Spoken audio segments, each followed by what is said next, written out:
Hello students, તો last લેક્ચરમાં આપણે લોકો છે પ્રકરણ સ્વાધ્યાય 9ના સમગુણોત્તર શ્રેણી અને સમગુણોત્તર મધ્યકને રિલેટેડ છે ક્વેશ્ચન સોલ્વ કરતા હતા. તો એ ડિસ્કશનને આપણે આગળ વધારીએ. એમાં ક્વેશ્ચન નંબર 18 છે એ લાસ્ટ ટાઈમ આપણે સ્કીપ કરેલો હતો because it is something difficult question. So we are starting today with question number 18. તો ક્વેશ્ચન નંબર 18 થી સ્ટાર્ટિંગ કરીએ આપણું પ્રકરણ સ્વાધ્યાય 9 કે જો એબીસીડી સમગુણોત્તર શ્રેણીમાં હોય, જો એબીસીડી સમગુણોત્તર શ્રેણીમાં હોય અને જો એ અને બી અને જો એ અને બી x² - 3x + p = 0 ના બીજ હોય, x² - 3x + p = 0 ના બીજ હોય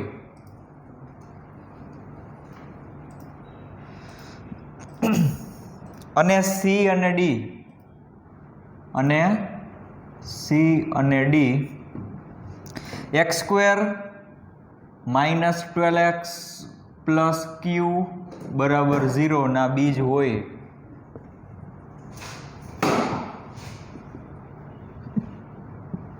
તો સાબિત કરો કે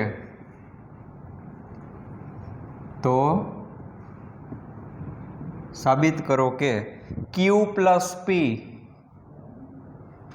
જેમ q - p is equal to 17 જેમ 15, 17 જેમ 15, રાઈટ? ઓકે, ચાલો સ્ટાર્ટ કરીએ. નિરાતે 1 by 1 બધું સોલ્વ કરતા જાય. તમને એમ કીધું છે કે એબીસીડી જે સમગુણોત્તર શ્રેણીમાં હોય અને જો એ અને બી એ આ સમીકરણના બીજ હોય, સી અને ડી એ આ સમીકરણના બીજ હોય, તો સાબિત કરો કે q + p ના છેદમાં q - p બરાબર 17/15. તો ચાલો સ્ટાર્ટ કરીએ આપણે. ઓકે, હવે જુઓ એબીસીડી છે ને આપણે ધારી લઈએ કે ધારો કે a બરાબર x, પહેલું પદ જે એ છે ને એના બરાબર મેં x ધાર લીધા, તો બીજું પદ શું થશે? પ્રથમ પદ ગુણ્યા રેશિયો એટલે xr, c બરાબર xr નો વર્ગ અને d બરાબર x × r³. તમને ખ્યાલ છે આને r વડે ગુણો એટલે તમને d મળી જાય. ખબર પડી? આ ચાર પદ છે ક્રમિક હતા, સમગુણોત્તર શ્રેણીમાં છે. પહેલું પદ મેં x ધાર લીધું, કોમન રેશિયો મારો r નો છે, તો બીજું પદ છે એ પહેલા પદને r વડે ગુણો એટલે બીજું પદ મળે, એને ફર્ધર પાછું r વડે ગુણો એટલે ત્રીજું પદ મળે, એને પાછા ફર્ધર r વડે ગુણો એટલે ચોથું પદ મળે, d. એટલે આવી રીતના મેં a b c અને d છે એ ધારી લીધેલા છે. હવે તમને એમ કીધું છે કે a અને b આ સમીકરણના બીજ છે. કયું સમીકરણ? x² - 3x + p = 0. તો જો a અને b એ x² - 3x + p = 0 ના બીજ છે, તેથી a + b બરાબર એ બે બીજનો સરવાળો, a અને b છે એ આના બીજ છે, તો દ્વિઘાત સમીકરણના બે બીજનો સરવાળો કેટલો થાય? તો કે -b ના છેદમાં a. b એટલે x નો સહગુણક, a એટલે અચળ પદ, તો અહીંયા થઈ જશે 3. -b/a થશે ને એટલે માઇનસ માઇનસ કેવા થઈ ગયા? પ્લસ. અને a × b એટલે કે બે બીજનો ગુણાકાર, ab બરાબર શું થશે? c/a એટલે p ના છેદમાં 1 એટલે ખાલી p. પણ હવે અહીંયા a અને b ની વેલ્યુ મૂકી દઉં તો a બરાબર x છે, b બરાબર xr છે, તો x + xr બરાબર 3. તો કે તેથી x બ્રેકેટમાં 1 + r બરાબર 3. Let's give it equation number 1. અને ઇક્વેશન નંબર 1 છે આપણે નામ આપી દીધું છે, રાઈટ? ચાલો હવે બીજા સમીકરણને પકડીએ કે c અને d એ સમીકરણ x² - 12x પ્લસ ક્યુ બરોબર 0 ના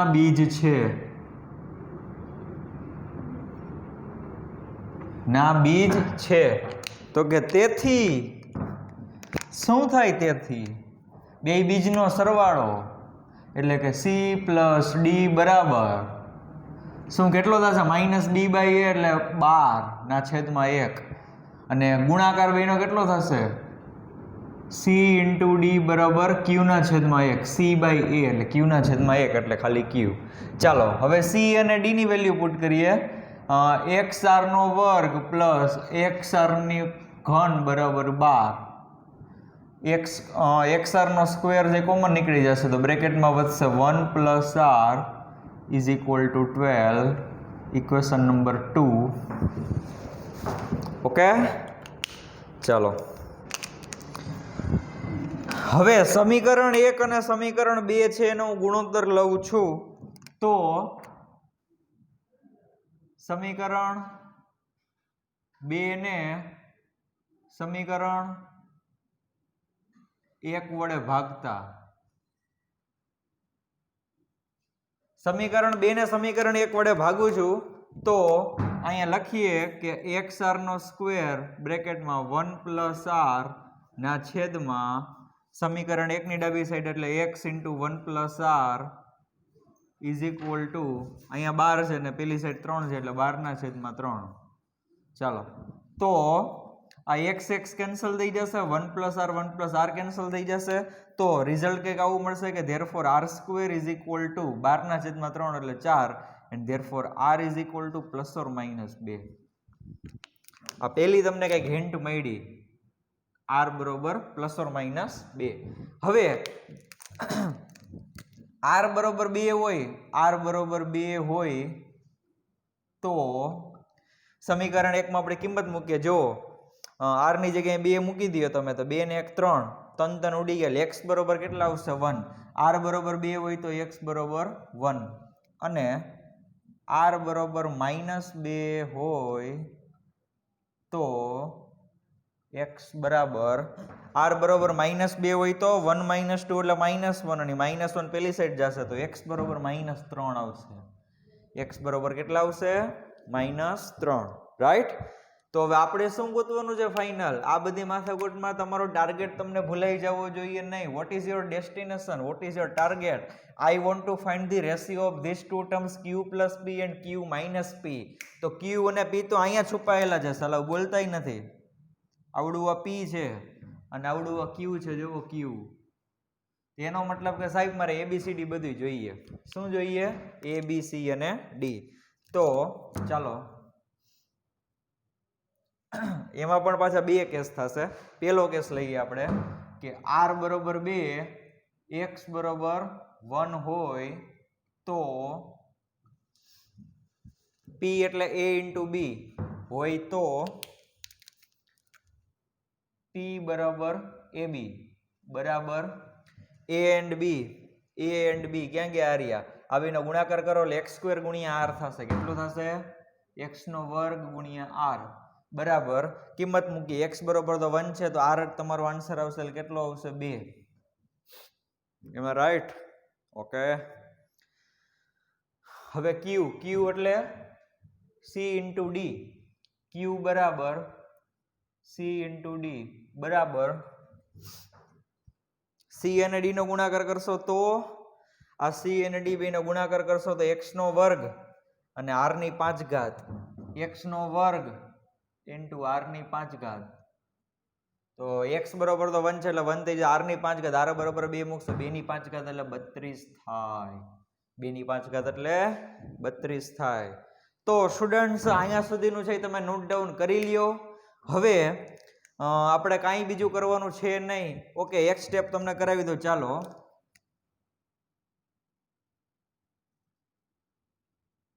હવે q અને p તો મળી ગયા ને તમને સાહેબ. આ રહ્યા q બરોબર 32, p બરોબર 2. તો હવે આપણે આમાં વેલ્યુ પુટ કરી દઈએ q + p ના છેદમાં q - p.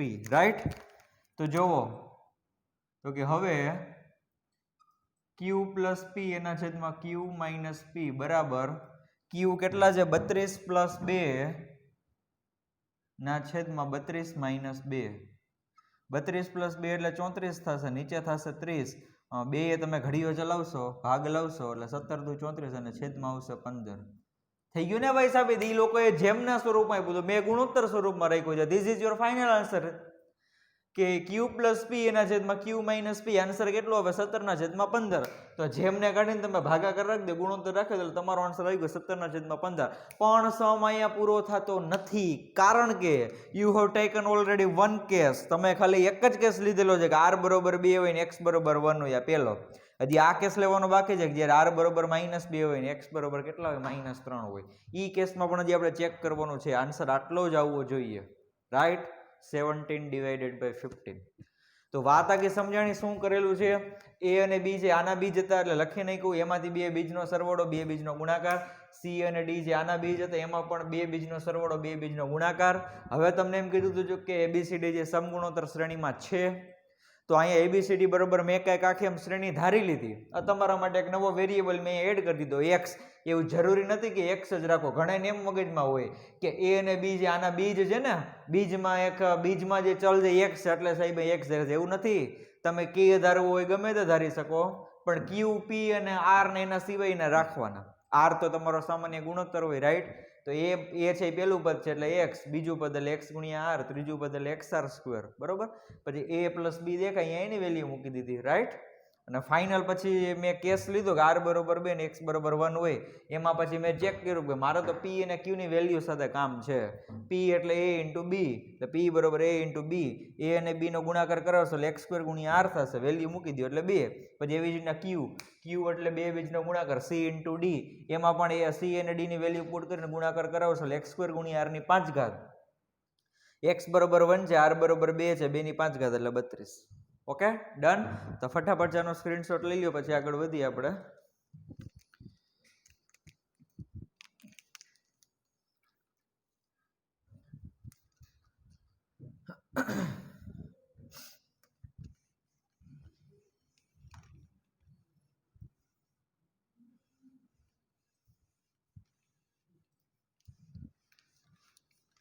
ચાલો જો આટલા ડિપાર્ટમેન્ટમાં પૂરું કરી દઈએ. બીજો કેસ, r બરોબર -2 અને x બરોબર -3 હોય તો શું થશે? તો કે p બરોબર તો ab જ રહેવાના. ab એટલે x² × r જ રહેશે. ઓકે, p બરોબર a × b એટલે કે x² × r. પણ આ વખતે ગણતરી કરવી પડશે બાપુ. x નો વર્ગ એટલે -3 નો વર્ગ એટલે 9, અને r જે -2 થશે, 9 × -2 એટલે -18. અને q બરોબર c × d, c અને d નો ગુણાકાર કરાવશો એટલે x² × r ની 5 ઘાત. x નો વર્ગ એટલે -3 નો વર્ગ એટલે 9 થશે, ઇન્ટુ r ની 5 ઘાત -2 ની 5 ઘાત એટલે -32 થાય, ઇઝ ઇક્વલ ટુ કેટલા થશે? 30 × 9 = 270 થાય. અને પાછા 2 × 9 = 18, 270 માં 18 એટલે 288 જેવું થશે, પણ -288. ઓકે, સમજાઈ ગયું? ચાલો, તો હવે આપણે જે ફાઇન્ડ કરવાનું છે એ તો કે હવે q + p ના છેદમાં q - p બરાબર q + p એટલે -288 - 18, -288 - 18 ના છેદમાં q - p. આ પ્લસ થઈ જશે, -288 + 18.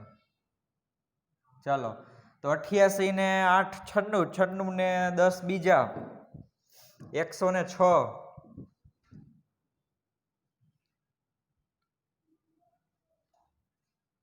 306. ઓકે, માઇનસ ના છેદમાં આમાંથી 18 તમે એક બાદ કરી નાખશો એટલે કેટલા આવશે? -270. રાઈટ? માઇનસ કેન્સલ કરો એટલે આ પણ આન્સર આવતો હશે 17/15. તમારે ચેક કરવું તો કરી લેજો કે અહીંયા તમને ગુણોત્તર કેટલો મળ્યો? 17/15 મળ્યો ને? તો ચાલો ચેક કરી લઈએ. તમે તમારા કેલ્સીમાં ચેક કરી લેજો કે ભાઈ 17/15 એટલે કેટલા થાય છે?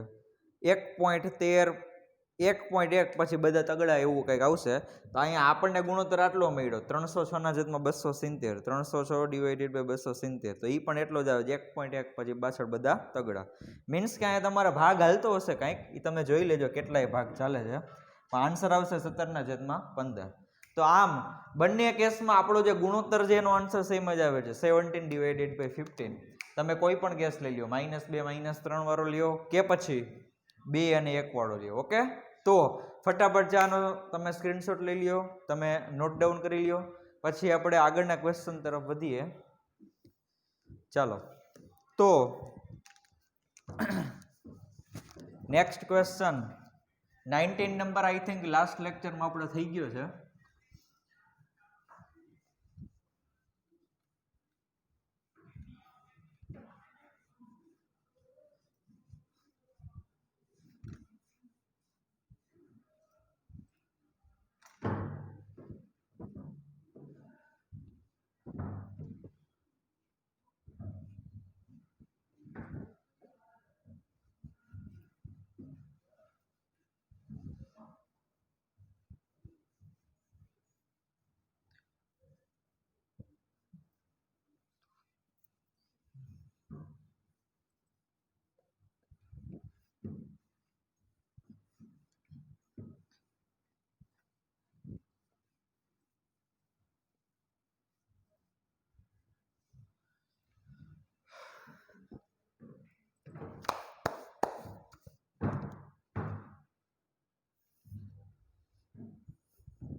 ચાલો, 19 નંબર થઈ ગયો છે કે બે સંખ્યાના સમાંતર અને સમગુણોત્તર મધ્યકનો રેશિયો એમ જે મેન હોય તો બતાવો કે એ સંખ્યાનો ગુણોત્તર કંઈક આવો હોય. ઓકે, ચાલો, તો ક્વેશ્ચન નંબર 20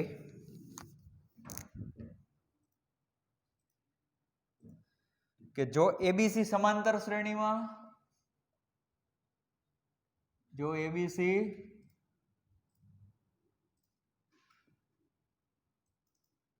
સમાંતર શ્રેણીમાં અલ્પવિરામ બીસીડી એ સમગુણોત્તર શ્રેણીમાં બીસીડી એ સમગુણોત્તર શ્રેણીમાં અલ્પવિરામ 1/c 1/d 1/e 1/c 1/d 1/e એ સમાંતર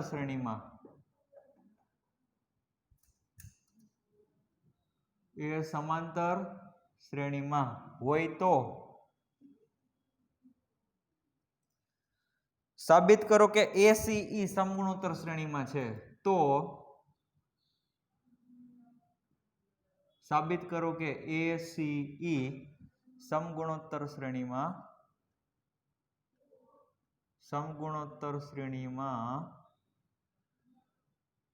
છે. ઓકે, તો જુઓ બધી જે કેરેક્ટરિસ્ટિક છે એ તમને યાદ હોવી જોઈએ તો આ ક્વેશ્ચન થઈ જાય. એવું આપેલું છે કે એબીસી સમાંતર શ્રેણીમાં છે. એબીસી સમાંતર શ્રેણીમાં છે તો કે તેથી શું થશે? વચ્ચેના પદના ડબલ 2b બરાબર a પ્લસ c. નામ આપી દો ઇક્વેશન નંબર 1. ચાલો નેક્સ્ટ. પછી શું આપેલું છે કે બીસીડી એ સમગુણોત્તર શ્રેણીમાં છે. બીસીડી સમગુણોત્તર શ્રેણીમાં છે તો કે તેથી વચ્ચેના પદનો વર્ગ એટલે કે c² બરાબર b * d થશે. Equation number 2. પછી થર્ડ 1/c 1/d 1/e શેમાં છે? સમાંતર શ્રેણીમાં છે. સમાંતર શ્રેણીમાં છે. તો હવે જુઓ આ ત્રણ પદ છે સમાંતર શ્રેણીમાં હોય તો શું થાય? તો કે વચ્ચેના પદના ડબલ, આના ડબલ કરશો એટલે 2 * 1/d એટલે 2/d બરાબર પેલા અને છેલ્લાનો સરવાળો એટલે 1/c પ્લસ 1/e. હવે જો મારે સાબિત કરવાનું છે કે ACE એ સમગુણોત્તર શ્રેણીમાં છે. એનો મતલબ કે આમાં AC અને E વધવા જોઈએ, એના સિવાયનું કઈ હોવું જોઈએ નહીં. AC અને E વધવા જોઈએ, એના સિવાયનું કઈ હોવું જોઈએ નહીં. તો જોઈએ કઈ રીતે થશે. તો કે તેથી 2/d બરાબર આ બાજુ લસા લઈ લે એટલે શું થઈ જશે? E પ્લસ C એના છેદમાં E ઇન્ટુ C થશે. E પ્લસ C ના છેદમાં E ઇન્ટુ C. હવે મેં તમને કીધું એમ કે મારે સાબિત કરવું છે કે ACE સમગુણોત્તર શ્રેણીમાં છે. એનો મતલબ કે અહીંયા C અને E તો છે ભાઈ, તો D નો લોપ કરવો પડશે. You have to eliminate this D from this step. આ સ્ટેપથી હવે તમારે અહીંયા D ને લોપ કરવો હોય તો D એવું કહે છે કે મારા બરોબર c² ના છેદમાં b. સમીકરણ 2 માંથી D ને કરતા બનાવો એટલે c² ના છેદમાં b. તો ચાલો, તો કે b એમ ના એમ, D એટલે c² એના છેદમાં b બરાબર E પ્લસ C ના છેદમાં E ઇન્ટુ C. કારણ કે 2 પરથી શું 2? તો કે સમીકરણ નંબર 2. હવે છેદનો છેદ અંશમાં આવ્યો એટલે આવું થશે કે 2b ના છેદમાં c² બરાબર E પ્લસ C ના છેદમાં E ઇન્ટુ C. રાઈટ. પણ હજી આવડવા જે b છે એને તમારે કેન્સલ કરવો પડશે, ધીસ b, અને અહીંથી આપણે d ને લોપ કર્યો હતો. તો b નો તમારે લોપ કરવો હોય તો સમીકરણ એક બેઠે બેઠું કેમ કે છે કે 2b બરોબર a પ્લસ c થાય. તો 2b ની જગ્યાએ a પ્લસ c મૂકી દો અંશમાં એટલે a પ્લસ c ના છેદમાં c² બરાબર E પ્લસ C ના છેદમાં E ઇન્ટુ C. કારણ કે 1 પરથી, કારણ કે 1 પરથી. બસ તો ચોકડી ગુણાકાર કરાવી દે. EC ને ગુણાકારમાં લઈ આવે તો AEC પ્લસ EC નાની સાથે ગુણાકાર કરો છો એટલે E ઇન્ટુ C² બરાબર c² નો અહીંયા ગુણાકાર કરાવીએ એટલે E ઇન્ટુ C². c² નો આની સાથે ગુણાકાર કરાવો એટલે c³. તો EC² ગયા, EC² ગયા. તો કે ધેરફોર AEC બરાબર C નો ઘન. બે બાજુથી CC કેન્સલ કરો એટલે આ બાજુ C નો વર્ગ વધશે, આ બાજુ ખાલી વધશે 8 એટલે કે A ઇન્ટુ E. બસ તો સાબિત થઈ ગયું. તમે શું હજી બધા વિચારો છો? તમારે સાબિત કરવાનું હતું કે ACE સમગુણોત્તર શ્રેણીમાં છે. તો એમાં વચ્ચેનું પદ જુઓ C, આ એનો વર્ગ કોના જેટલો થાય? આજુબાજુની સંખ્યાના ગુણાકાર જેટલો, AE ના ગુણાકાર જેટલો. રાઈટ. તો કે આમ ACE સમગુણોત્તર શ્રેણીમાં છે. ડન? રેવડી? ચાલો તો ફટાફટ જે નોટ ડાઉન કરી લ્યો પછી આગળ વધીએ આપણે.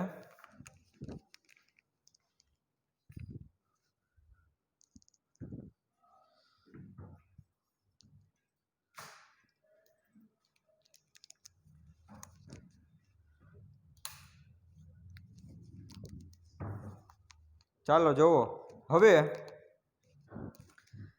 એના પછીનો જે ક્વેશ્ચન છે, ક્વેશ્ચન નંબર 21, કે નીચેની શ્રેણીના પ્રથમ n પદોનો સરવાળો શોધો. રાઈટ. ઈ છેલ્લો એક ક્વેશ્ચન વધશે. પછીના જે ક્વેશ્ચન જે આપણે સ્પેશિયલ સિરીઝના છે અને પ્રેક્ટિકલ ક્વેશ્ચનના છે, તો પ્રેક્ટિકલથી આજે આપણે એટેમ્પ્ટ કરી લેશું જેટલા થાય એટલા.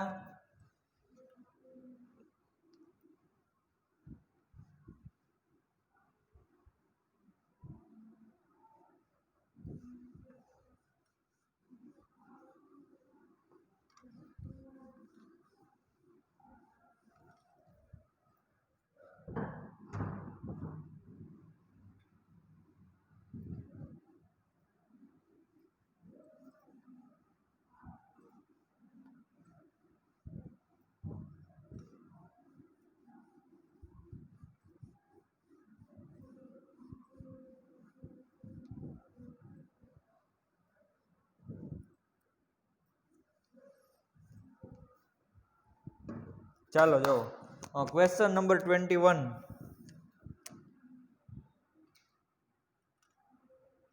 n પદોના સરવાળા શોધો.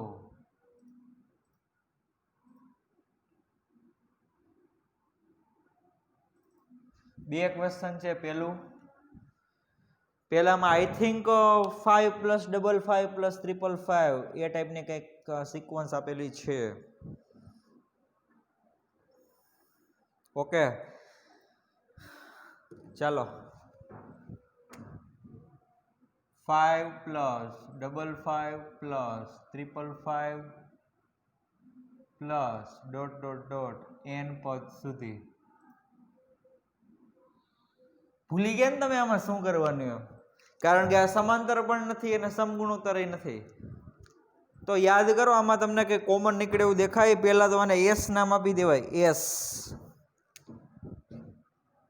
તો કે s બરાબર 5 + 55 + 555 n પદ સુધી.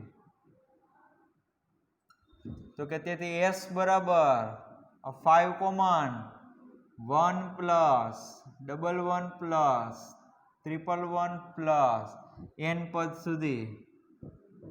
રાઈટ? તો કે તેથી s બરાબર, હવે તમને ખ્યાલ હોવો જોઈએ, મેં તમને કીધું હતું 9 વડે ભાગવાના અને 9 વડે ગુણવાના, એટલે 9 + 99 + 999 n પદ સુધી.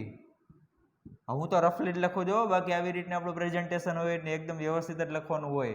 હવે 9 એટલે 10 - 1, 99 એટલે 100 - 1, 999 એટલે 1000 - 1, પછી 10 100 1000 એ બધાને એક બ્રેકેટમાં ભેગા કરવાના.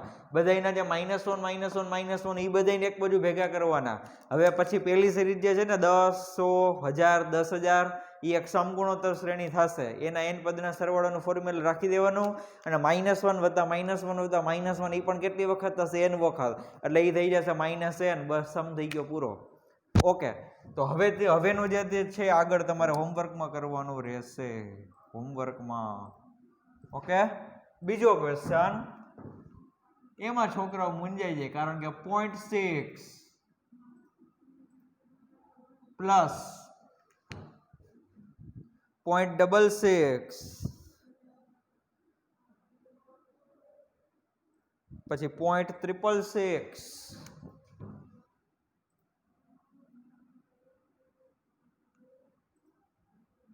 એના n પદ સુધી. આને પણ s નામ આપી દે કે s બરાબર 0.6 પ્લસ 0.66 પ્લસ 0.666 પ્લસ આવી રીતના n પદ સુધી.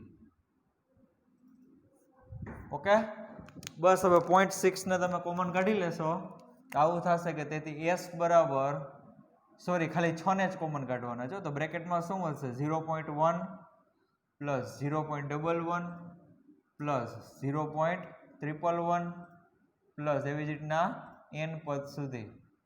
ચાલો, તો therefore s બરોબર 9 વડે ભાગો અને 9 વડે ગુણી નાખો. આને બધા 9 વડે ગુણશો એટલે 0.9 પ્લસ 0.99 પ્લસ 0.999 પ્લસ ... આવી રીતના n પદ સુધી.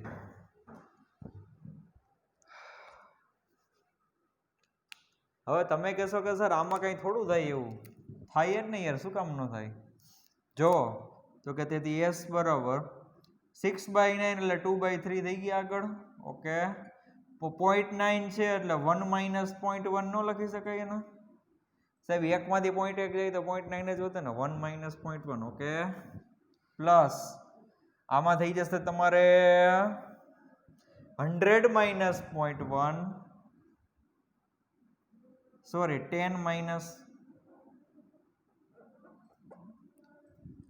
જો આવી રીતે કરાય.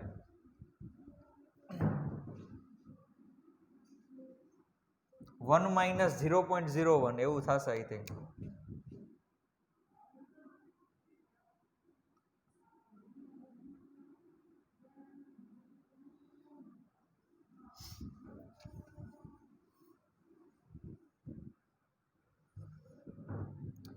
જો કોઈને ડાયરેક્ટ આમ પોઈન્ટમાં ન સમજાતું હોય તો 0.9 હતા એટલે 9/10 થશે. બરોબર? પછી ઉપર જે 9 હોય નામ લખીએ કે 10 - 1 એના છેદમાં 10. 10 ઉડી ગયા એટલે 1 - 1/10 એટલે 0.1 આવી ગયા ને. પછી 0.99 એટલે 99/100 ઉપર 99 એને લખી શકાય 100 - 1/100 એટલે આ થઈ જશે 100 કેન્સલ એટલે 1 - 1/100 એટલે 0.01 થશે. ઓકે ચાલો તો 0.99 એટલે 1 - 0.01 પછી પ્લસ 0.999 એટલે 1 - 0.001 બસ આવી જ રીતના સિક્વન્સ આગળ સ્ટાર્ટ રહેશે n પદ સુધી. રાઈટ.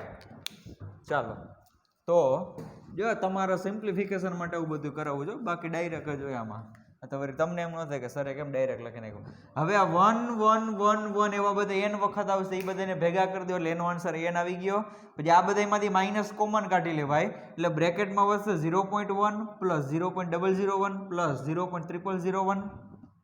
ઓકે તો એ બધી શું થશે 1/10 પ્લસ 1/100 પ્લસ 1/1000 એટલે એ પણ એક સમગુણોત્તર શ્રેણી જ થશે. જુઓ આ 0.1 એટલે 1/10 છે, તમે માઇનસ કોમન કાઢી લેશો ને પછી આવું વધશે બ્રેકેટમાં પ્લસ 1/100 પ્લસ 1/1000 પછી પ્લસ એવી જ રીતના આગળ. તો અહીંયા રેશિયો તમારો આવશે 1/10 નો, કારણ કે આને તમે 1/10 વડે ગુણશો એટલે આવશે. આને 1/10 વડે ગુણવાની વાત કરું છું. 1/10 થી તમારો રેશિયો છે. આને 1/10 વડે ગુણો એટલે 1/1000. આને પછી 1/10 વડે ગુણો એટલે એનું નેક્સ્ટ ટર્મ. તો અહીંયા એ છે તમારો થશે 1/10. Ratio is also 1/10 and now you have to put the formula of sum of n terms. પછી તમારે n પદના સરવાળોનું ફોર્મ્યુલા મૂકી દેવાનો. ફરક આમાં અને આમાં ફરક એટલો પડ્યો કે અહીંયા બધા તમારા 10 100 1000 બધા અંશમાં આવશે, પણ અહીંયા બધા 10 100 1000 તમારા છેદમાં આવ્યા, પણ તમારે બીવાનું નથી. એટલે અહીંથી હવે આગળનો ક્વેશ્ચન છે હોમવર્કમાં. That's it. આ ટાઈપના ઓલરેડી 2 ક્વેશ્ચન મેં કરાવેલા છે, 2 બોલું છું 2. દર વખતે સેમ જ હોય છે કે ભાઈ તમને જો કોમન દેખાતું એ પેલા કાઢી લ્યો, પછી 9 વડે ગુણો 9 વડે ભાગો, પછી અહીંયા છેદવાળું હોય છે તો પોઈન્ટમાં સિરીઝ આવશે, અધરવાઇઝ સિમ્પલ સિરીઝ આવશે 9 + 99 + 999. પછી આગળ કેમ કરવું એ તમને હવે ખ્યાલ હોવો જ જોઈએ. રાઈટ. તો ફટાફટ જે આ 2 વસ્તુ છે તમે નોટ ડાઉન કરી લ્યો. બાકીનું જે છે તમારે હોમવર્કમાં કરવાનું છે સમ. આખો હું કરાવતો નથી. ચાલો તો આગળ વધીએ.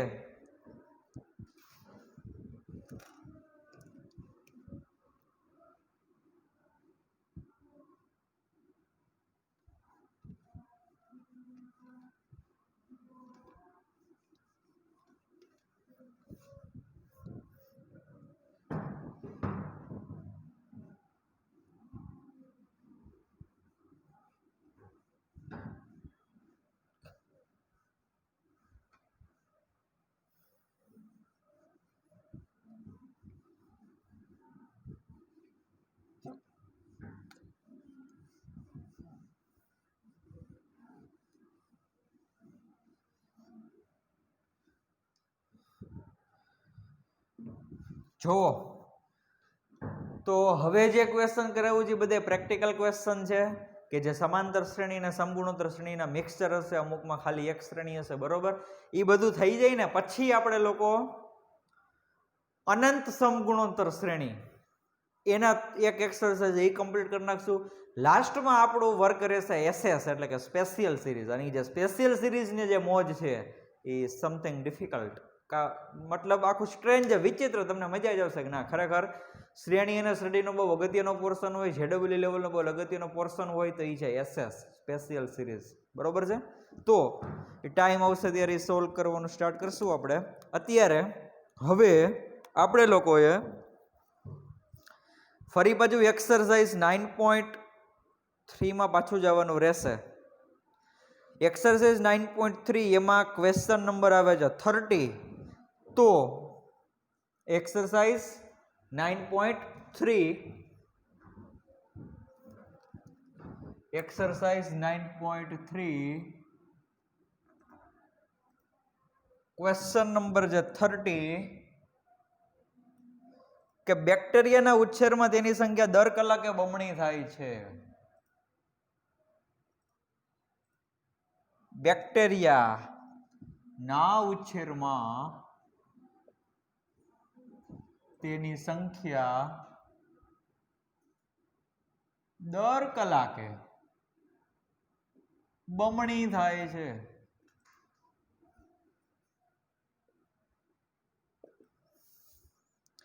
જો શરૂઆતમાં બેક્ટેરિયાની સંખ્યા 30 હોય, જો શરૂઆતમાં બેક્ટેરિયાની સંખ્યા 30 હોય તો 2 કલાક, 4 કલાક અને એનમાં કલાકે બેક્ટેરિયાની સંખ્યા શોધો. 2 કલાક, 4 કલાક અને એનમાં કલાકે બેક્ટેરિયાની સંખ્યા શોધો.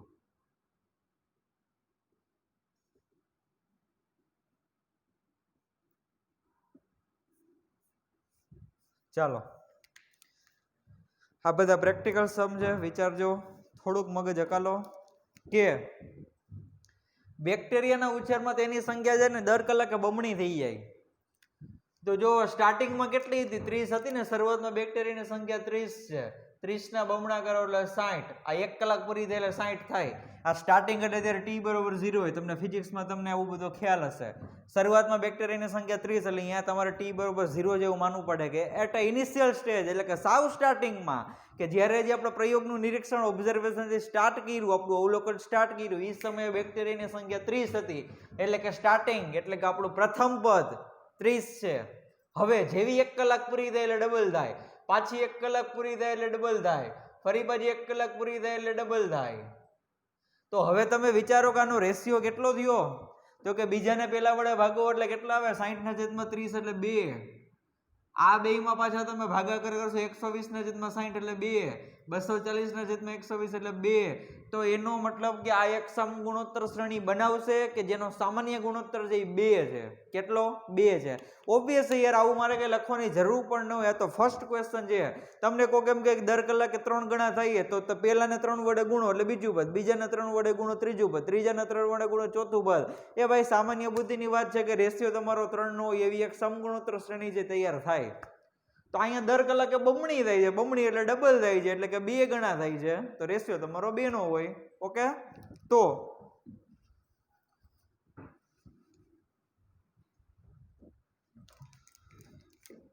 લખી નાખો જો કે અહીં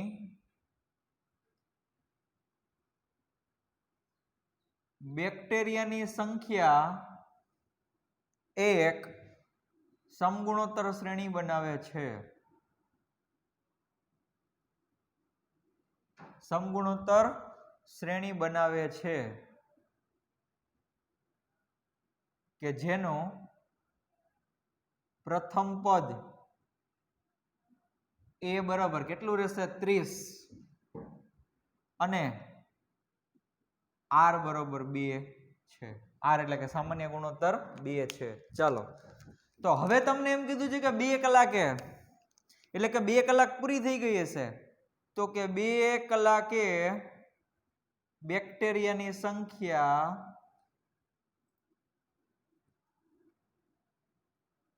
જો પેલું પદ 30 છે, આને તમે બમણા કરશો એટલે 1 કલાકે તમને સંખ્યા મળે.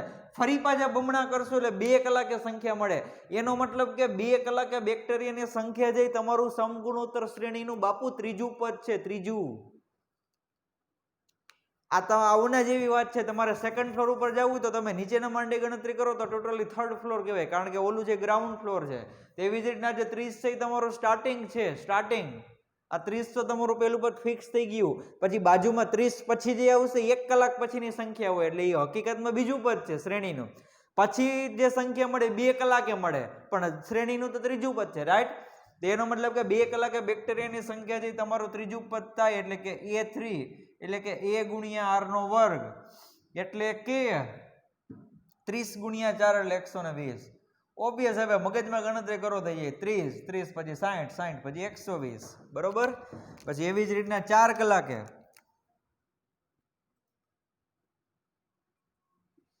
બેક્ટેરિયાની સંખ્યા 4 જો જેટલા કલાક એના કરતા એક પદ વધારે 4 કલાક તો અહીંયા આવી જશે A5. A5 બરોબર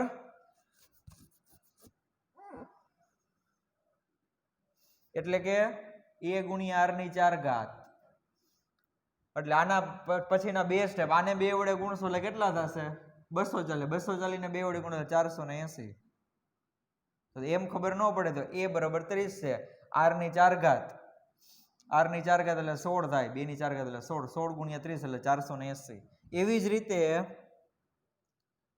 n કલાકે બેક્ટેરિયાની સંખ્યા એટલે કે n કલાક એટલે એના પછીનું પદ આવે એટલે an+1 બરાબર જોવો જોઈએ કેટલી કલાક હતી અહીંયા 2 કલાક હતી તો r ની કેટલી ઘાત આવી 2 4 કલાકે હતી તો r ની કેટલી ઘાત આવી 4 ઘાત તેવી જ રીતના n કલાકે છે તો r ની કેટલી ઘાત આવશે r ની n ઘાત a બરાબર 30 છે ગુણાકારમાં રેશિયો 2 નો છે એટલે 2 ની n ઘાત બસ તો nમી કલાક આવશે ને nમી કલાક એટલે બેક્ટેરિયાની સંખ્યા આટલી થઈ જશે 30 ગુણ્યા 2 ની n ઘાત આ તમારું જનરલ છે n કલાક વાળું આમાં તમે n બરાબર 2 મૂકી દેશો તો 2 કલાકનો તમને આન્સર મળી જાય અહીં n બરાબર 2 મૂકશો એટલે 2 નો વર્ગ એટલે 4 ગુણ્યા 30 એટલે 120 આવી ગયો 2 કલાક આમાં n બરાબર તમે 4 મૂકશો તો 2 ની 4 ઘાત એટલે 16 ગુણ્યા 30 એટલે 480 મળી ગયું 4 કલાક તો this is your final answer of this question total 3 question હતા કે 2 કલાકે બેક્ટેરિયાની સંખ્યા 4 કલાકે અને n કલાકે બરોબર 2 કલાકે હોય તો r ની 2 ઘાત આવે પદ થાય ત્રીજું 4 કલાકે હોય તો પદ થાય પાંચમું પણ રેશિયોની કેટલી ઘાત આવે r ની કેટલી ઘાત આવે 4 ઘાત એવી જ રીતના n કલાકે હોય તો પદ તમારું n+1 મું થશે પણ r ની 1 ઘાત ઓછી હોય ને જેટલા પદ એના કરતા 1 ઘાત ઓછી એટલે ફરી પાછી ઘાત તો કેટલી આવશે n જ આવશે a અને r ની વેલ્યુ મૂકી દીધી રાઈટ તો ફટાફટ છે આનો સ્ક્રીનશોટ લઈ લ્યો પછી આગળ વધીએ આપણે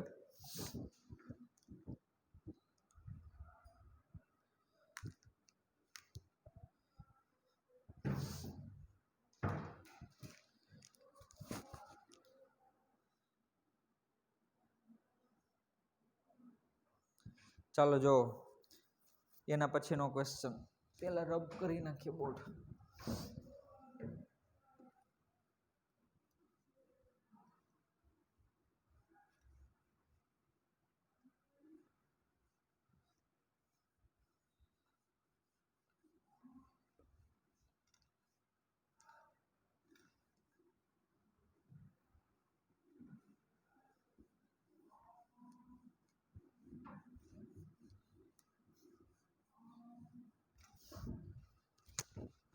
ચાલો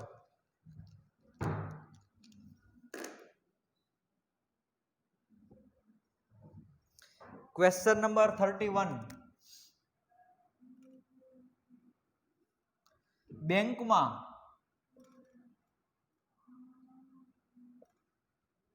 રૂપિયા 500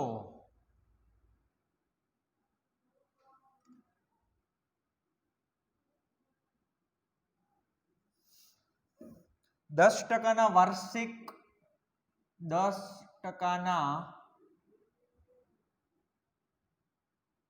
વાર્ષિક ચક્રવૃદ્ધિ વ્યાજે મૂકીએ વાર્ષિક ચક્રવૃદ્ધિ વ્યાજે મૂકીએ તો 10 વર્ષને અંતે કેટલી રકમ મળે તો 10 વર્ષને અંતે કેટલી રકમ મળે સિમ્પલ છે તમે વિચારો ચાલો આ પ્રકારના ક્વેશ્ચન જે તમારે પ્રાઇમરીમાં આવી ગયા કારણ કે ચક્રવૃદ્ધિ વ્યાજ છે પ્રાઇમરીમાં તમારે આવતું રાઈટ તો તમે લોકો વિચારો ચાલો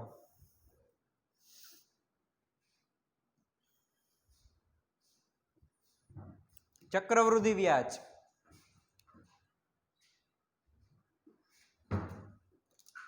તો ફોર્મ્યુલા જો ખબર ના હોય તો તમે પેલા ફોર્મ્યુલા લખી નાખજો ફોર્મ્યુલા ઘણી બધી જુદી જુદી સ્વરૂપે આવે છે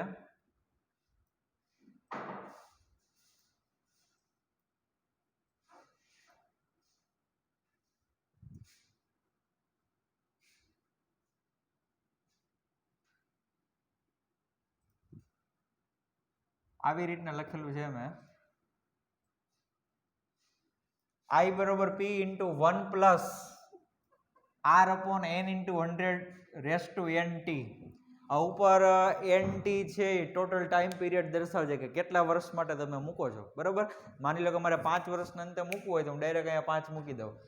આરના છેદમાં 16 આર બરોબર તમારે ટકા પછી ખાલી 10 જ મૂકવાના છે. માની લો કે 10% કીધા તો અહીંયા 10 જ લખવાના થાય. કારણ કે મેઇન ફોર્મ્યુલા એવું છે આર બાય એન, પણ અહીંયા આર જે ડેસિમલમાં હોવા જોઈએ, એટલે કે પૂર્ણાંકમાં સંખ્યા સ્વરૂપે, ટકાના સ્વરૂપે નહીં. એટલે મેં ડાયરેક્ટ શું કર્યું, આરના છેદમાં 100 જ કરી નાખ્યા. એટલે હવે તમારે અહીં ટકા સાથે નથી લખવાનું, ખાલી વેલ્યુ જ મૂકી દેવાની, બરાબર. પી એટલે તમારું મુદલ. ઓકે, તો જો આપણને શું કીધું છે કે 10 વર્ષના અંતે કેટલી રકમ મળે, તો બે રીતે દાખલો થઈ શકે. ડાયરેક્ટ તમે n બરાબર 10 મૂકી દો તોય ચાલે, પણ હું 1 by 1 કરું કે પ્રથમ વર્ષને અંતે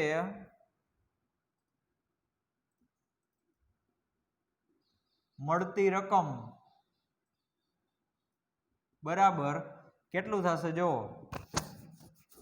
પી એટલે મુદ્દલ કેટલું છે 500 રૂપિયા, બ્રેકેટમાં 1 પ્લસ આ સ્મોલ એન જે શું દર્શાવે છે ખબર છે, એન્યુઅલી રેટ દર્શાવે કે દર વર્ષનો એન્યુઅલ રેટ. માની લો કે તમે 6 મહિનાના, માની લો કે તમારું જે વ્યાજ છે એ 6 મહિને લાગે છે, તો તમારે અહીંયા 0.5 કરવું પડે, કારણ કે આ એન છે એ તમારું એન્યુઅલ એટલે કે વાર્ષિક દર્શાવે. તો આપણે ત્યાં વાર્ષિક જ ગણતરી કરીએ છીએ પ્રથમ વર્ષની અંદર, એટલે આપણે n બરોબર 1 જ મૂકશું, રાઈટ.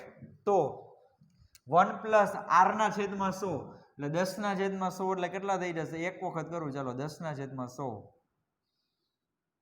રેસ ટુ ઉપર આપણે એક ઘાત જ આવશે, કારણ કે આપણે એક વર્ષને અંતે જ કરીએ છીએ ને, રાઈટ. તો બરાબર કેટલો આન્સર આવશે, આ 10 ના છેદમાં 100 એટલે કેટલો થશે, 0.1 થશે. 0.1 પ્લસ 1 એટલે 500 ગુણ્યા 1.1 રૂપિયા આવશે. હવે બીજા વર્ષને અંતે મળતી રકમ બરાબર, હવે પહેલા વર્ષને અંતે જે રકમ મેળવી ને તમારા માટે હવે મુદલ થઈ જાય, મુદલ. કારણ કે પહેલું વર્ષ પૂરું થયું આટલી રકમ છે તમારી પાસે, હવે એના પાછા ટકા લેવાના, એટલે આવું થશે કે 500 ગુણ્યા 1.1 પાછું બ્રેકેટમાં 1 પ્લસ 10 ના છેદમાં 100. ઓકે, એટલે આ પાછું કેટલું હશે, 1.1 આવશે. 1.1 ગુણ્યા 1.1 એટલે 500 ગુણ્યા 1.1 એની કેટલી ઘાત, 2 ઘાત, આટલા રૂપિયા. તો બસ હવે કઈ આવી રીતના લખવાનું ન હોય એટલે પ્રાઇમરી જેમ કે ત્રીજા વર્ષને અંતે, ચોથા વર્ષને અંતે, પાંચમા વર્ષને અંતે ડાયરેક્ટ લખવાનું હોય કે તેથી 10 વર્ષને અંતે 10 વર્ષના અંતે મળતી રકમ બરાબર, જો 500 તો આવે જ છે બધામાં, તો કે 500. આ ચેપ્ટરમાં મેઇન તમારું ઓબ્ઝર્વેશન જ છે. જો એક પ્રથમ વર્ષને અંતે હતો તો બ્રેકેટની કેટલી ઘાત આવી, 1 ઘાત. બીજા વર્ષને અંતે હતો તો બ્રેકેટની કેટલી ઘાત આવી, 2 ઘાત. આ 1.1 છે, 1.1. ઓકે, તો 10 વર્ષને અંતે છે તો 1.1 ની કેટલી ઘાત આવશે, 10 ઘાત. સાદું રૂપ આપવાનું નથી, આટલું કહી દેવાનું, બસ આટલા રૂપિયા થાય. 10 વર્ષની અંદર આટલી રકમ થાય. ઘણા પછી 1.1 ની 10 ઘાત કરે ને પછી આન્સર લખે ને, બરોબર છે. ઈ કઈ માથાકૂટમાં આપણે પડવાનું છે નહીં. This is your final answer, 500 into 1.1 raised to 10.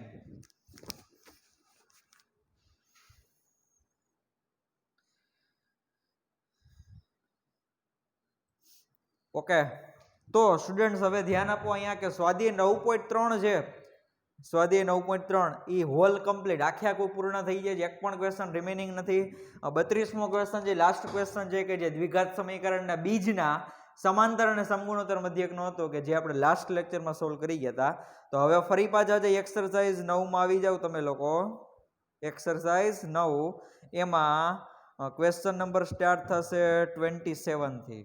Question number 27 થી જ્યાં સુધી પૂરું થાય ચેપ્ટર ત્યાં સુધીના બધા ક્વેશ્ચન જે એટેમ્પ્ટ કરી લઈએ, એટલે સમાંતર અને સમગુણોત્તરનું બધું વહીવટ પૂરો થઈ ગયો. એક બાકી રહેશે અનંત સમગુણોત્તર શ્રેણી, એના 4-5 ક્વેશ્ચન જે ફટાફટ સોલ્વ કરી નાખશું નેક્સ્ટ લેક્ચરમાં.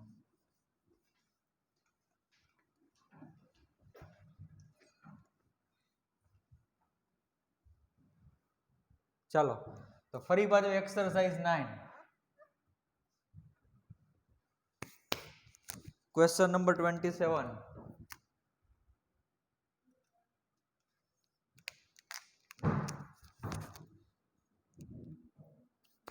જો હવે આખી રકમ છે લખતો નથી. તમારા બધા પાસે ટેક્સ્ટ બુક અવેલેબલ છે જ, અને ના હોય તો આપણી પાસે રેફરન્સ બુક પણ છે, એમાં રકમ લખેલી હોય. એમ કીધેલું છે કે એક ખેડૂત પુનઃ વેચાણનું ટ્રેક્ટર રૂપિયા 12,000 ખરીદે છે. તે રૂપિયા 6,000 રોકડા ચૂકવે છે અને બાકીની રકમ રૂપિયા 500 વાર્ષિક હપ્તામાં અને 12% વ્યાજે ચૂકવે છે. ક્વેશ્ચન નિરાતે સમજજો. 12,000 રૂપિયામાં ટ્રેક્ટર લે છે, એટલે એની જે મૂળ કિંમત કહેવાય 12,000, 6,000 જે ડાઉન પેમેન્ટ રોકડા ચૂકવી દે છે, અને બાકીની જે રકમ છે ને કઈ રીતે ચૂકવે છે તો કે રૂપિયા 500 વાર્ષિક હપ્તામાં દર વર્ષે 500 રૂપિયાનો હપ્તો આપે અને એ પણ 12% વ્યાજે ચૂકવે. બરોબર છે? તો તેને ટ્રેક્ટરની શું કિંમત ચૂકવી હશે? 12,000માં તો ટ્રેક્ટર લીધું, પણ 6,000 રૂપિયા રોકડા ભરી દીધા છે. બાકીના જે 6,000 જે વ્યાજ ગણો તમે, બરોબર? દર વર્ષે કેટલા ટકા વ્યાજ આવે છે? 12% વ્યાજ આવે છે. એટલે મૂળ રકમ જે છે એ 12,000 કરતાં વધી જાય. અત્યારે મકાન ઉપર ફ્લેટ ઉપરની લોન મળતી, તમને ખ્યાલ જ છે કે આપણે જે લોન તમે લીધેલી હોય એના કરતાં તમે વ્યાજ સાથે જ રકમ ચૂકવવી પડે. એ તો વ્યવહારની વાત છે. બરોબર? તો સમજીએ હવે. એટલે હું અહીંયા જે છે થોડુંક મારે જે ડેટા જે જોઈએ છે એ બધું ટેકવી લઉં કે 12,000 છે એ કુલ કિંમત હતી. 12,000 ઓકે. 6,000 જે રોકડા ચૂકવી દીધા, 500 વાર્ષિક હપ્તો, 500 વાર્ષિક હપ્તો કેટલા ટકાના વ્યાજે?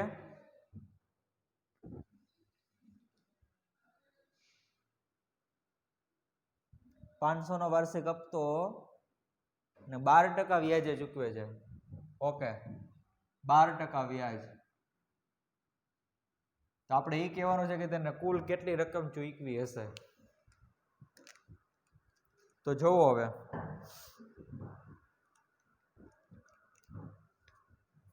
આ 12% વ્યાજ છે ને એ રિમેઇનિંગ જે તમારો અમાઉન્ટ હોય એના ઉપર લાગે.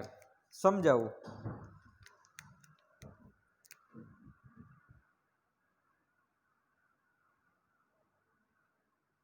અહીં ખેડૂત રૂપિયા 6,000 રોકડા ચૂકવે છે. બરોબર? ઓકે, ચાલો. તો બાકી જે છે પાછળ કેટલા રૂપિયા વૈધા હોય? 6,000 રૂપિયા વૈધા હોય. હવે દર વર્ષે 500 વાર્ષિક હપ્તો, એટલે હું પેલા શું ગણતરી કરું છું કે વ્યાજ દ્વારા કેટલી રકમ ચૂકવાય છે. વ્યાજ દ્વારા ચૂકવાતી રકમ બરાબર,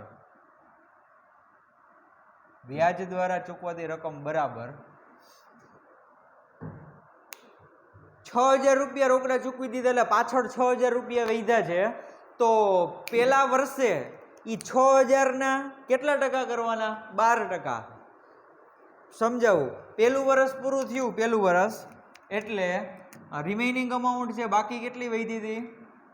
6,000 રૂપિયા. એટલે 6,000ના 12%. ચાલો, પેલું વર્ષ પૂરું થઈ ગયું અને 500 રૂપિયા કટાઈ થઈ ગયા. 500 રૂપિયાનો હપ્તો તો ભરે જ છે પાછો દર વર્ષે. બરોબર? તો હવે બીજા વર્ષે એની પાસે ભરવા પાત્ર રકમ કેટલી રહી? 6,000 તો નીકળી ગયા. 6,000 માંથી 500 રૂપિયા નીકળી ગયા. હવે 5,500 રૂપિયા બાકી ભરવાના રહેશે, એના 12%. એટલે પ્લસ કરું છું, 5,500ના 12%. પછી પ્લસ ફરી પાછું ત્રીજું વર્ષ થશે. ત્રીજું વર્ષ એટલે 5,500 માંથી 500 કાઢ નાખો, એટલે હવે 5,000 વધે. તો કે 5,000ના 12%. 5,000ના 12%. પછી પ્લસ એવી જ રીતના આગળ સિક્વન્સ ક્યાં સુધી સ્ટાર્ટ રહેશે? છેલ્લે એક ટાઈમ એવો આવ્યો હશે કે એને 1,000 રૂપિયા ભરવાના રહેશે, એમાંથી પાછા 500 કટ કરો. હા, એટલે હવે તમે સમજી ગયા કે છેલ્લે 500 રૂપિયા વૈધા હશે. કેટલા? 500 રૂપિયા. તો છેલ્લે શું આવશે? 500ના 12%. આ હું શું કેલ્ક્યુલેશન કરું છું? કે વ્યાજની એને કેટલી રકમ ચૂકવવી પડશે, વ્યાજની, બરોબર છે. તો હવે આ બધામાંથી 12% તો કોમન લઈ શકાય ને, તો કે ચાલો 12% લીધા કોમન, તો બ્રેકેટમાં શું વધશે, બધી અમાઉન્ટ 6000 પ્લસ 5500 પ્લસ 500 સોરી 5000, એવી જ રીતના લાસ્ટમાં શું આવશે 500.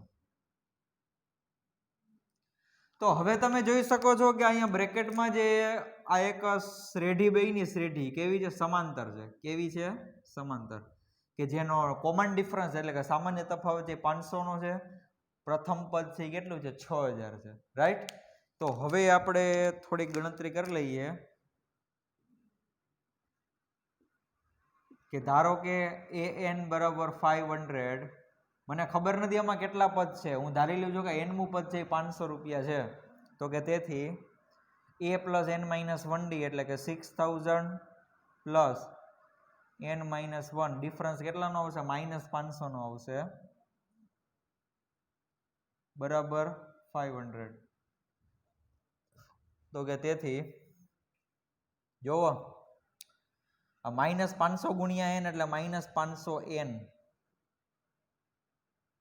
આ માઇનસ માઇનસ પ્લસ 500 થશે, પ્લસ 500 પેલાની સાથે કેન્સલ, આ 6000 છે પેલી સાઈડ જાય એટલે -6000, માઇનસ માઇનસ કેન્સલ અને n ને કરતા બનાવશો એટલે ફાઇનલ આન્સર આવશે 12. અને ઘણા લોકોને અહીંથી જ આઈડિયો આવી ગયો છે કે 500 ના ગુણાકારમાં બધા પદ આવે છે અને છેલ્લું પદ 6000 છે, તો 6000 ને તમે 500 વડે ભાગો એટલે 12 હોય, એટલે 12 હપ્તા એને ભરવા પડે વ્યાજ સાથેના, બરોબર. તો n બરોબર કેટલા આવ્યા 12, એટલે આમાં 12 પદ છે. તો હવે પાછું આપણે સ્ટાર્ટ કરીએ લખવાનું આપણું કે ભાઈ વ્યાજ દ્વારા ચૂકવાતી રકમ બરાબર વ્યાજ દ્વારા ચૂકવાતી રકમ બરાબર શું થશે, 12% બ્રેકેટમાં આજે આખી આખું જે કેટલા પદ છે તો કે 12 પદ, એટલે 12/2 એટલે 6, બ્રેકેટમાં પ્રથમ પદ પ્લસ અંતિમ પદ એટલે 500 ને 6000 એટલે 6500, 6500 ઇઝ ઇક્વલ ટુ, હવે આના બધાના 12% કરી નાખીએ એટલે 6 ગુણ્યા 12 ગુણ્યા 6500 ના છેદમાં 1000, સોરી 100, 0000 કેન્સલ થઈ ગયા. તો હવે આપણે અહીં કેલ્ક્યુલેશન કરીએ કે 12×72, 12×72 અને 72 ગુણ્યા 65, 4680, આનો આન્સર શું આવ્યો 4680 રૂપિયા. આ તો વ્યાજની રકમ થઈ, મૂળ જે રકમ નક્કી થઈ હતી કેટલી હતી 12000 રૂપિયા, 12000 માં આટલા ઉમેરી દો એટલે તમને શું મળશે ટોટલ, તમને શું ગોતવાનું કીધું હતું, તમને એમ કીધું હતું ને કે ટ્રેક્ટરની શું કિંમત ચૂકવી હશે, તો આમ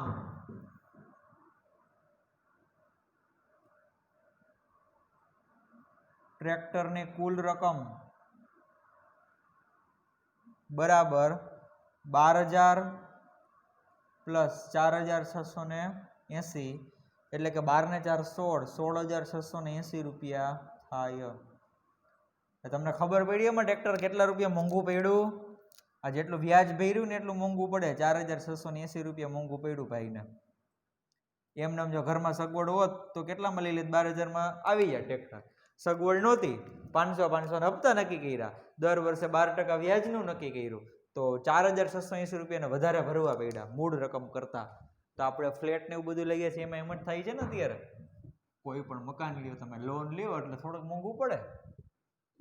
it's depend on how many years, કેટલા વર્ષની લોન લ્યો છો, કેટલા રકમની લ્યો છો એના ઉપર આધાર રાખે, રાઈટ. તો આમ ટ્રેક્ટરની કુલ જે ફાઇનલ રકમ છે કેટલી, આટલી ચૂકવણી 16680 રૂપિયા. તો આમાં મેં ક્વેશ્ચન જે લખેલો નથી, તમે તમારી પાસે બુક છે એમાંથી નોટ ડાઉન કરી લેજો વ્યવસ્થિત, ડાયરેક્ટ કોઈ લખાણ લખતા નહીં, એમાં કાંઈ ખબર પડશે નહીં, બરોબર. એટલે ફટાફટ આનો સ્ક્રીનશોટ લઈ લ્યો પછી આગળ વધીએ.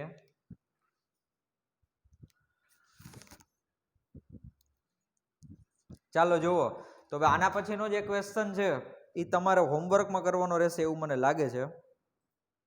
રકમ વાંચું છું કે સમસદ અલી એક સ્કૂટર જે 22000 રૂપિયામાં ખરીદે છે તે 4000 રૂપિયા રોકડા ચૂકવે છે અને બાકીની રકમ 1000ના વાર્ષિક હપ્તાથી અને 10% વ્યાજે ચૂકવે છે, તો તેને સ્કૂટરને શું કિંમત ચૂકવી હશે? ફરક ક્યાં પડ્યો? 12000 રકમ હતી, આમાં આ વખતે 22000 થઈ છે. ઓકે, આ વખતે 4000 રૂપિયા રોકડા ચૂકવી દે છે એટલે પાછળ કેટલા રૂપિયા વૈધા છે? 18000 રૂપિયા વૈધા છે ચૂકવવાના. આ વખતે એ ભાઈ છે હપ્તો જે 1000 નો રાખે છે અને 10% વ્યાજે ચૂકવે છે. એટલે તમારે આવી રીતના લખવાનું થાય કે અહીં સંસદ અલીએ 4000 રૂપિયા રોકડા ચૂકવે છે, વ્યાજ દ્વારા ચૂકવાતી રકમ એટલે 18000 ના 10%, પછી 18000 માંથી 1 કાઢ નાખો એટલે 17000 ના 10%, પછી 10% એ કોમન લઈ લેવાના. એક શ્રેણી બનશે, શ્રેણીનું પ્રથમ પદ હશે 18000, બીજું પદ હશે 17000, લાસ્ટમાં શું આવશે? ખાલી 1000 આવશે. રાઈટ? ઓકે, સમજાઈ ગયું? બસ ઈ રકમ ગોતી લેવાની. પછી મૂળ રકમ કેટલી હતી? 22000. 22000 જે તમને વ્યાજની જે રકમ મળ્યું એડ કરી દેજો એટલે એ થઈ જશે ક્વેશ્ચન તમારાથી. તો યાદ રાખજો સ્ટુડન્ટ્સ, ભૂલાય નહીં. ક્વેશ્ચન નંબર 28 પ્રકીર્ણ સ્વાધ્યાય 9, ક્વેશ્ચન નંબર 28 સંસદ અલીનો ક્વેશ્ચન છે. સ્કૂટર લેવા નીકળે છે ભાઈ, એ ક્વેશ્ચન તમારો હોમવર્કમાં કરવાનો રહેશે. બરોબર છે? સમજાઈ ગયું? બધા જે મને સોલ્યુશન સેન્ડ કરી દેજો. તો આજના લેક્ચરમાં જે આપણે અહીંયા સુધી રાખીએ છીએ, મળીએ નેક્સ્ટ લેક્ચરમાં. Thank you.